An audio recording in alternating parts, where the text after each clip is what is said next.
हे मेरे पुत्र, मेरी शिक्षा को न भूलना, अपने हृदय में मेरी आज्ञाओं को रखे रहना, क्योंकि ऐसा करने से तेरी आयु बढ़ेगी और तू अधिक कुशल से रहेगा। कृपा और सच्चाई तुझसे अलग न होने पाए, वरन उनको अपने गले का हार बनाना और अपनी हृदय रूपी पटिया पर लिखना, तो तू परमेश्वर और मनुष्य दोनों का अनुग्रह पाएगा। तू अति बुद्धिमान होगा। तू अपनी समझ का सहारा न लेना, वरन संपूर्ण मन से यहोवा पर भरोसा रखना, उसी को स्मरण करके सब काम करना, तब वह तेरे लिए सीधा मार्ग निकालेगा। अपनी दृष्टि में बुद्धिमान न होना, यहोवा का भय मानना और बुराई से अलग रहना। ऐसा करने से तेरा शरीर भला चंगा और तेरी हड्डियां पुष्ट रहेंगी। अपनी संपत्ति के द्वारा और अपनी भूमि की सारी पहली उपज दे देकर यहोवा की प्रतिष्ठा करना। इस प्रकार तेरे खत्ते भरे पूरे रहेंगे और तेरे रसकुंडों से नया दाख मधु मंडता रहेगा। हे मेरे पुत्र, यहोवा की शिक्षा से मुंह न मोड़ना, और जब वह तुझे डांटे तब तू बुरा न मानना, क्योंकि यहोवा जिससे प्रेम रखता है उसको डांटता है, जैसे कि बाप उस बेटे को जिसे वह अधिक चाहता है। क्या ही धन्य है वह मनुष्य जो बुद्धि पाए और वह मनुष्य जो समझ प्राप्त करे, क्योंकि बुद्धि की प्राप्ति चांदी की प्राप्ति से बड़ी और उसका लाभ चोखे सोने के लाभ से भी उत्तम है। वह मूंगे से अधिक अनमोल है, और जितनी वस्तुओं की तू लालसा करता है उनमें से कोई भी उसके तुल्य न ठहरेगी।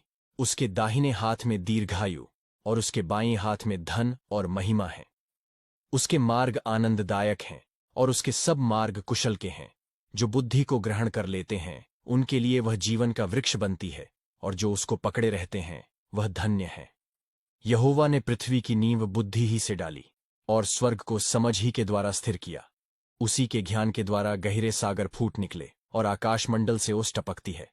हे मेरे पुत्र, ये बातें तेरी दृष्टि की ओट में न होने पाए। खरी बुद्धि और विवेक की रक्षा कर, तब इनसे तुझे जीवन मिलेगा और ये तेरे गले का हार बनेंगे। तब तू अपने मार्ग पर निडर चलेगा और तेरे पांव में ठेस न लगेगी। जब तू लेटेगा तब भय न खाएगा, जब तू लेटेगा तब सुख की नींद आएगी।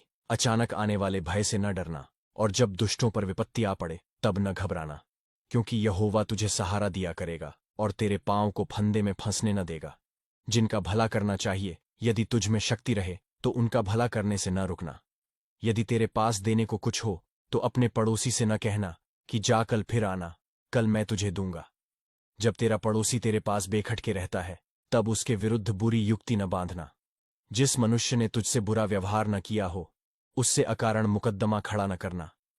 उपद्रवी पुरुष के विषय में डाह न करना, न उसकी सी चाल चलना, क्योंकि यहोवा कुटिल से घृणा करता है, परंतु वह अपना भेद सीधे लोगों पर खोलता है। दुष्ट के घर पर यहोवा का शाप और धर्मियों के वासस्थान पर उसकी आशीष होती है। ठट्ठा करने वालों से वह निश्चय ठट्ठा करता है और दीनों पर अनुग्रह करता है। बुद्धिमान महिमा को पाएंगे और मूर्खों की बढ़ती अपमान ही की होगी। ये लिखा हुआ है नीति वचन, अध्याय 3 वचन 1 से लेकर 35 तक।